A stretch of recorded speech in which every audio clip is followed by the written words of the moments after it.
Komið sæl og verið velkomin með okkur í Hvíta máva. Gestur okkar kemur hér inn tilbúin til að spjalla.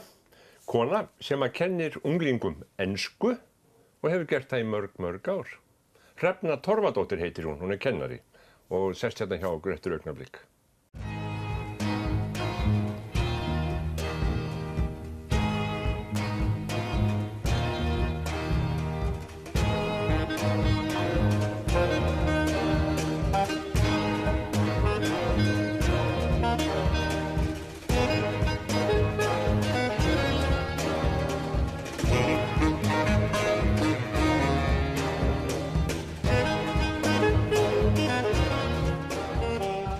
Hrefna, vertu velkomin. Þakka þér fyrir. Og svo skilst mér að það sé líka Hrefna Gunnhildur. Það passar. Þetta eru tvö sterk nöfn. Hvaðan koma þau? Móður amma mín hét Hrefna. Föður amma mín hét Guðrún og langamma mín í föðurætt hún hét Helga Grímhildur. Þannig að mér skildist á foreldrum mínu þegar ég var að spyrja þess að þeir eru lítil að Gunnhildur er samsett úr Guðrún og Grímhildur sko. Grímhildur er flott nafn. Það er það. Skemmtilegt svona formt skemmtilegt nafn. Já, það er það. En það er kannski nafn sem að geti hafa orðið svona, þannig að þér geti hafa orðið strítt á því, sko. Það var alveg nóg að heita Hrefna þegar við vorum krakkar, sko. Já, auðvitað. Já, þá voru menn á Hrefnuveiðum. Þá voru menn á Hrefnuveiðum. Já, já. Hrefna, þú ert kennari. Já. Og hvar kennir þú? Í Menntaskólanum, Akureyri. Gamla Menntaskólanum á Akureyri? Gamla Emma, sko, já. Já, gamla þínum skóla? Mínum skóla, já. Já, og hvað kennir þú? Ég kenni ensku. Og hvað lærðir þú þá ensku í Menntaskólanum? Ég lærði ensku. Nei, sko, það má segja það að ég lærði ensku upphaflega þegar við byggum í Kanada þegar ég var barn. Já. Mamma og pabbi fluttu þangað með okkur 2 systkinin, sá yngsti var ekki fæddur þá. Já. Og þá var þetta náttúrulega þannig að maður var ekkert að skreppa til Íslands, maður bara flutti þarna út og var þar? Var þar og þetta er svolítið fyndið sko, ég náttúrulega það er lítið að ég í raun og veru man ekkert eftir ég hafa ekki kunnað að tala ensku. Já, enska hefur alltaf verið með þér. Já, og í raun og veru sko og ég var bara sett í skóla og kunni ekki neitt og svo bara, já. Svo bara talar ensku? Já. Hvað ertu gömul þá? Ég er 6 ára, þannig ég fer beint í skóla. Já. Og hvað voru foreldrar þínir að gera þangað til Kanada? Þetta var núna einhver leyti ævintýraþrá og svo fór pabbi, hann er náttúrulega húsgagnarsmíðameistari og húsasmíða og hann fór í nám í tækniteiknun. Já. Sem var náttúrulega ekkert kennt hér á Íslandi þá daga. Sko. Nei, ekkert svona teknilegt, var ekkert kennt þá. Nei. Og þau hafa alveg í Kanada? Já, í Vancouver í Kanada. Já, venjulega fórum við þá bara til Danmerkur? Já. Er það ekki? Jú. Manstu eftir þessu tímabili? Kanada og döðinni? Já. Og ég man líka eftir því að ég vildi ekki fara, sko. Sjálfsögðu? Já, ég man eftir því, sko. Já. En auðvitað man ég eftir þessu og ég man líka eftir því þegar við komum heim aftur hvað var erfitt að fara að tala íslensku vegna þess að við systkinin sko, við neituðum að tala íslensku og mamma og pabbi töluðu alltaf samt við okkur íslensku sem betur fer. Já. Og við töluðum alltaf ensku. Já, þið systkinin? Já, það var alltaf kannski vegna þess að allir okkar vinir töluðu ensku. Og við vildum ekkert að þeir heyrðu eitthvað annað mál sem þeir skildi ekki neitt í, sko. Nei. Og eins og ég segi þarna, í þá daga, þá var ekkert verið að skreppa til Íslands, þá var ekki verið að hringja nema bara eitthvað alvarlegt hefði gerst. Og ekki einu sinni þá, því ég man einmitt eftir því að langafi minn dó stutt eftir upp og út og þá kom símskeyti. Já, þannig að það var ekkert, en það var svona skemmtilegt svona íslenskt samfélag þarna. Það sem að fullorðna fólki talaði íslensku og þeir sem voru íslenskum ættum töluðu náttúrulega ensku. Já. Og ég hef ennþá samband við frænku mína sem að hún og mamma eru þremenningar og ég hef ennþá samband við hana, sko. Já, þarna úti. Já. En hefurðu farið þarna aftur eða? Nei, aldrei farið þarna aftur. Nú er þetta nánast beint flug þarna? Já, já. Þetta er svolítið langt flug. Já, þetta er til langt flug. Þetta Það er reyndar alveg rétt hjá þér. Já. En þú, Hrefna, hefurðu kennt þá á fleiri skólastigum heldur en í menntaskóla?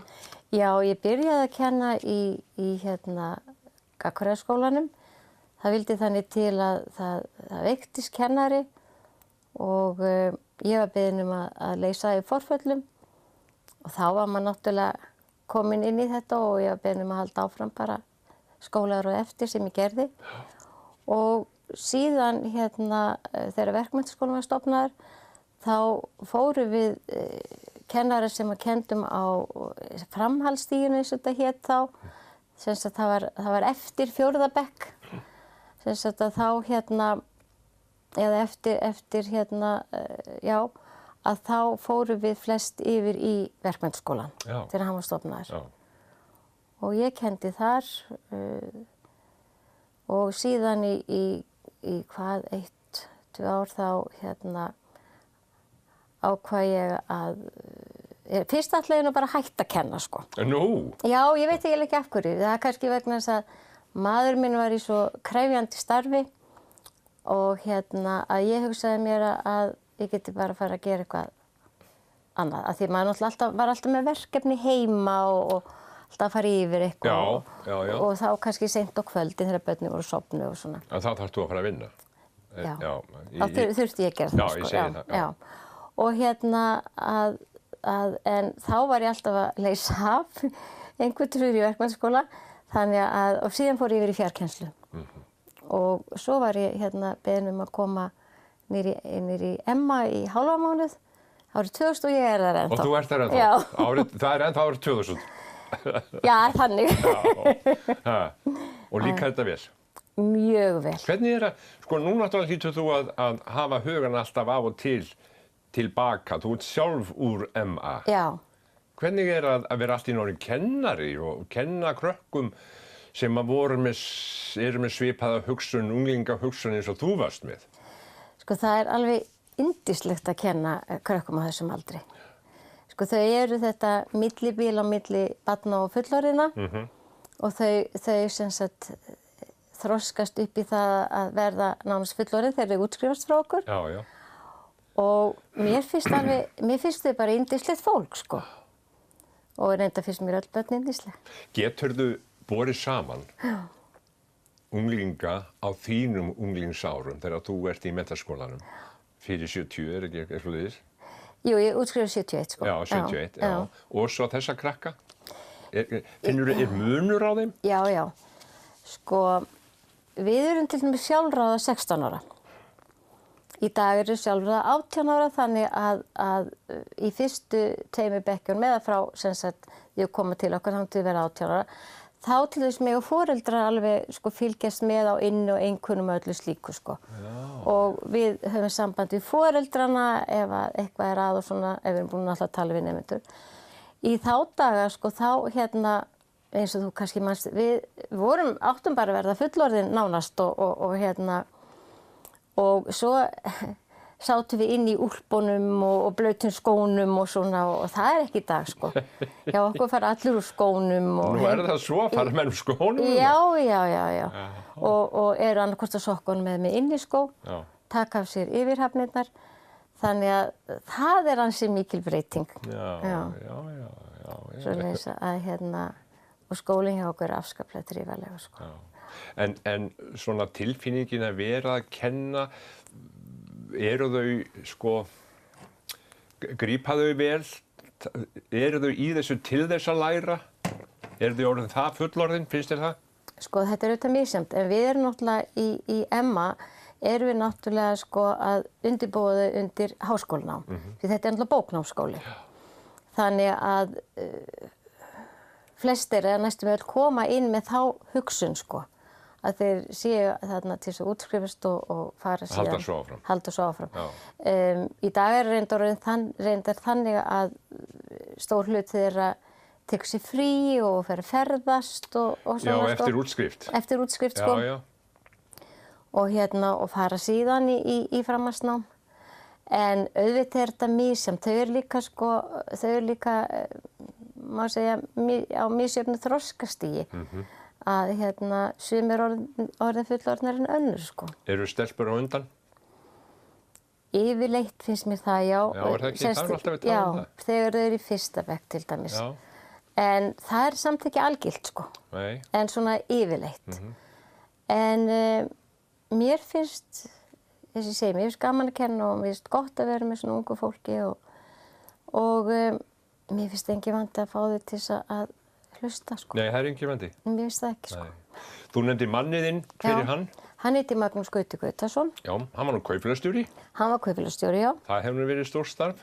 Það var mjög stórt starf og mikið svona álag á heimilinu en við stöndum alltaf saman og vinnum hlutina í sameiningu þannig að það gekk bara vel, sko. Hvað er það börnum? Við höfum 3 börn. 2 barnabörn. Já, þú ert orðin amma. Já. Fyrir næstu í 15 árum síðan. Nú, þú segir ekki. Já. Já, hvað eru þau gömul þessi börnin og hvað gera þau? Elsta, hún er fædd 73.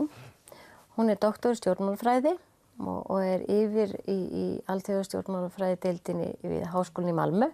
Já, hún býr þar. Já, þau eru búin að búa þar í 14 ár. Já. Það eru barnabörnin. Það eru barnabörnin? Já. Tala sænsku? Tala sænsku og mjög góð íslensku. Já. Er íslensku faðir þá eða? Já. Og ég bara dáist að því hvað börnin tala og lesa og skrifa íslensku, sko. Já. Það er bara frábært. Já. Og þau heita Magnús og Hrefna. Þau heita Magnús og Hrefna? Sem er alveg yndislegt. Þá eru komið 2 Magnúsar þar. Magnús Gauti og Magnús Karl heiti þessi. Og Magnús Karl. Já. Og ég kem að þeim 3. á eftir. Næsta er fædd 79 og hún býr í New York. Hún er búin að búa þar í 10 ár. Hún er listamaður. Já, listamaður, já. Með master í listum frá mjög góðum listaháskóla í New York. Já. Og býr þar. Og býr þar. Og svo kemur 3. barnið sem er 3. Magnúsinn og heitir Magnús Torfi. Já. Og hann skal ég segja er mikill tónlistarmaður og er reyndar núna í tölvunarfræðinámi. Já, og býr hvar? Hann býr hjá okkur í bíli. Nú, já. Er þá eitt barnið heima? Já, hann var sem sagt erlendis í tónlistarháskóla og núna þegar hann byrjaði í tölvunarfræðináminu þá kom hann heim til mömmu og pappa sem er svo dásamlegt, sko. Já, er það ekki? Jú. Já. Og það er svo yndislegt, mér finnst að vera forréttindi að börnin okkar eru öll hjá okkur í jólunum. Já. Bara með svo elsta sem heitir Gunnhildur Lili sem býr í Svíþjóð. Þau koma öll fjölskyldan og svo sem er næst sem heitir Hrafnhildur Ósk. Og það er Gunnhildur og Hrafnhildur, við erum svolítið í sterkum nöfnum og Magnús. Já, akkurat. Og skal ég segja að hún kemur líka og svo er náttúrulega Magnús Þóri hjá okkur og kom líka náttúrulega þegar hann var erlendis. Já, þannig að þau koma heim. Þau koma. Það eru sterkar rætur. Já, og það er svo dásamlegt að þau eru öll hjá okkur og mér finnst það yndislegt. Já, ég trúi því. Það er alveg yndislegt, sko. Hrefna, þegar þú kemur hérna, þá kemur þú með hækjur. Það passar. Og, og maður hefur séð þig á hækjum töluvert lengi. Já. Hvað er það sem er hjá þig? Þetta heitir hrygggigt. Hrygggigt? Já. Og ég þarf að nota hækjurnar til þess að geta haldið mér almennilega uppréttri. Já. Það fylgir hrygggigtinu töluverður sársauki. Og svo nota ég líka göngugrind þar sem ég kem því við. Og svona til gamans má geta, ég er nú búin að nota göngugrindir í mörg ár og reynir nú að fara út að ganga og svona, þó ég kannski gangi ekki langt eða hratt. Og við erum alltaf með hunda. Já. Og ég man eftir því að fyrst þegar að ég fór út að ganga með göngugrindina og hund við hliðina á mér, að fólk sem keyrir fram hjá mér, það sko keyrði svona, ég sagði að ég hefði kannski, og samt vonandi ekki, orðið völd að slísum á Akureyri. Því að fólk þegar sá mig, að því það er venjulega bara gamalt fólk sem er með göngugrindur, veist. En mér finnst það bara eðlilegt og sjálfsagt að nota þau tæki sem að hjálpa manni. Já, það er bara þessi afstæða sem að fólk hefur til svona tækja, hjálpatækja. Það er Ung kona og kona á besta aldri með göngugrind, það hlýtur að vera eitthvað, sko. Já, já. En þú notar þú göngugrind í vinnunni þinni? Já.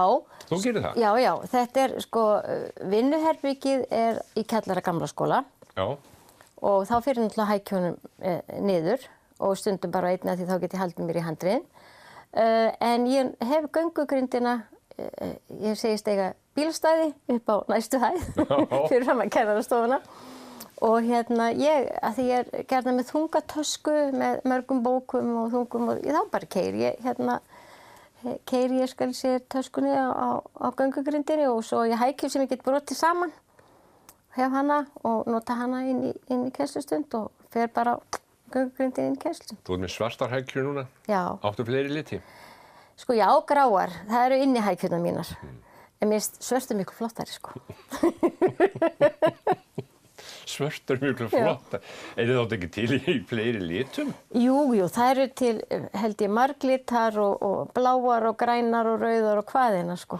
En það sem að hrjáir þig, hrygggigt, er engin sko lækning við því? Reiknar með því að þú þurfir að ganga við hækjur og göngugrind það sem eftir er? Já.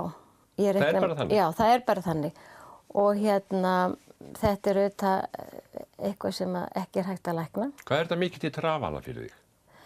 Sko, ég er þannig að ég læti þetta ekki stoppa mig. Nei. Af því að, sko, ég bað ekki þetta, en þetta er svona og það þýðir ekki að tala um það, sko. Nei. Og ég get ekki fyrir skíði.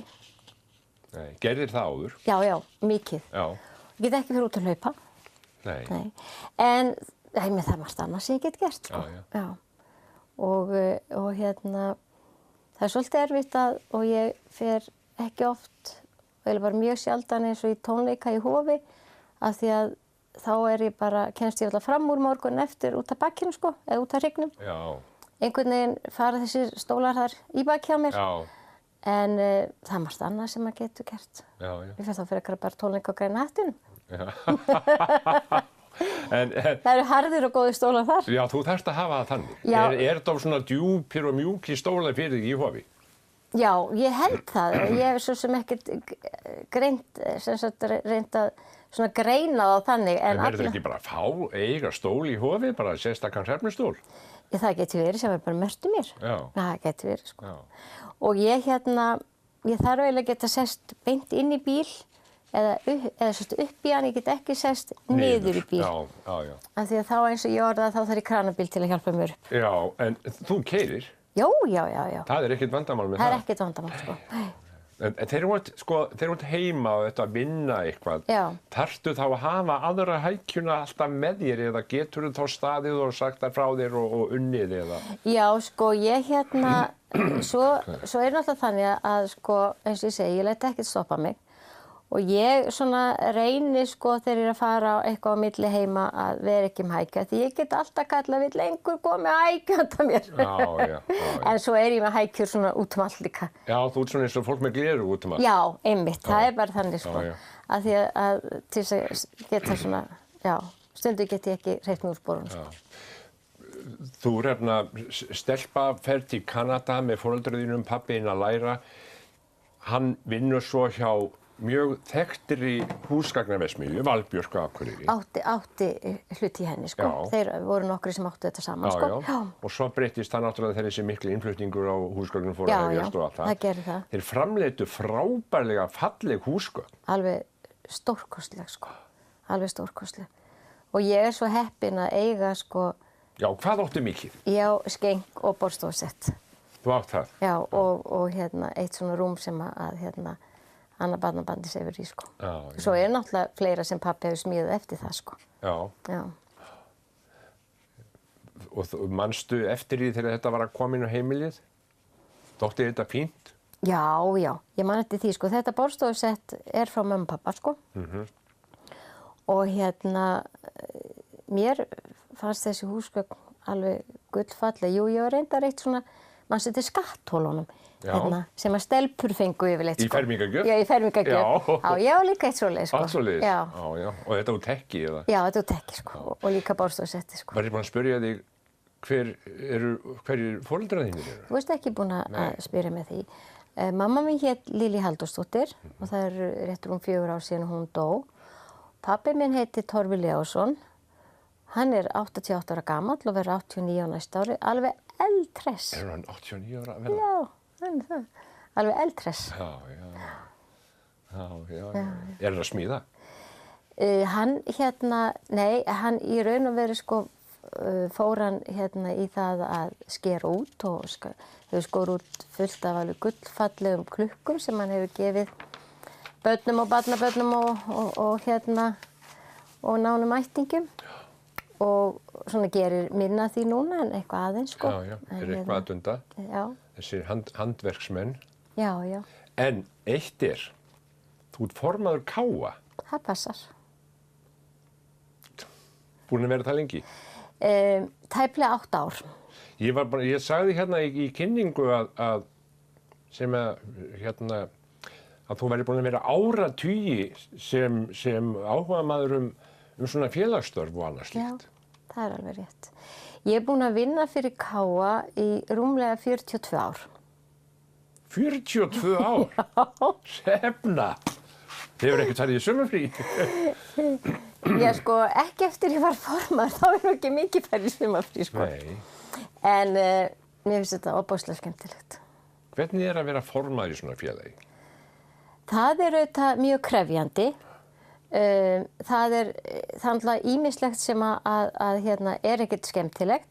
En ég myndi segja svona að, sko, stærstum hluta er þetta gaman það sem maður er að gera og að því maður hefur áhuga fyrir félaginu. Félagið hefur vaxið mjög mikið á þessum árum, undanförnum árum og það er náttúrulega, maður hefur ánægð í því og svo myndi ég segja það að vinna með góðu fólki, búin að eignast alveg fjöldan allan af frábærum vinum. Það er mjög gefandi og svona, mér finnst bara svona sjálfboðaliða starf mjög gefandi, af því þetta er sjálfboðaliða starf. Já, ég einmitt tiltók það sko. Já. Út bara með sjálfboðaliða starfi, já. Það er til svona fólk eins og þú. Það er til svona skrítið fólk, já. Já. Sem að vinnur fyrir þessi stóru íþróttafélög og minni félög líka reyndar. Já. Og það er reyndar, ég veit ekki mjög margar sem hafa unnið svona lengi. Nei. En þetta er bara mjög skemmtilegt eins og ég segja, þetta er mjög gefandi og mér finnst gaman að gefa. Ég bara er þannig persónuleiki og þetta er kannski hluti af því. Maður er gefur af sjálfu sér og tala ekki þegar maður sér árangur af starfinu að þá er það stórgjöf sem maður fær tilbaka. Já, þú hefur náttúrulega töluvert meira fyrir þessu heldur en margur annara því að þú ert á hækjum og átt erfiðara með hreyfingu og annað. Já. Ég hugsa aldrei það, sko. Nei. Vegna þess að ég segi alltaf ef að hausinn á mann er í lagi, þá getur maður gert það sem maður vill. Maður lætur ekki skrokkin og verki stoppa sig. En mönnum finnst alltaf að kona sé formaður í svona stóru félagi? Já. Og kona hefur verið áður formaður? Já, Helga Steinum var formaður. Það voru 2 í milli og svo kom ég. Nú, aðalstjórnin sem er kjörin á aðalfundi, það er 5. Og þar af eru við konurnar 3. Jæja. Og það hefur reyndar ekki gerst áður í Káa, sko. Nei. En þetta gefur þig mikið? Þetta gefur mér mjög mikið. Hittur manniðin þarna kannski? Eða í skóla? Hvað hittur Magnús Gauta? Við bara áttum sameiginlegan vinahóp. Já. Og hittumst þannig, sko. Já. Hvað ertu búin að vera gift lengi? Við erum búin að vera gift síðan, 1973, já. Og þannig að það verða 45 ár næsta ár og svo vorum búin að vera saman í 47 ár þá. Hvað hugsarðu þegar hugurinn fer tilbaka? Hefur þetta ekki liðið rosalega hratt? Jú, mér finnst sko þegar ég segi þennan árafjölda sérðu, búin að vinna fyrir Káa í 42 ár rúmlega, búin að vera með manninu mínum í 47 ár. þá bara vá.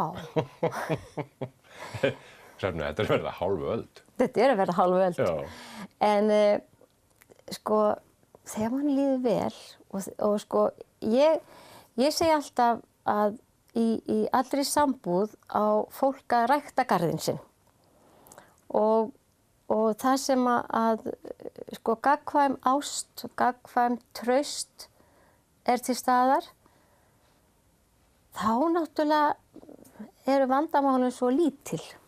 Það er bara þannig. Og þú veist það bara sjálfur. Já. Þá gengur þetta.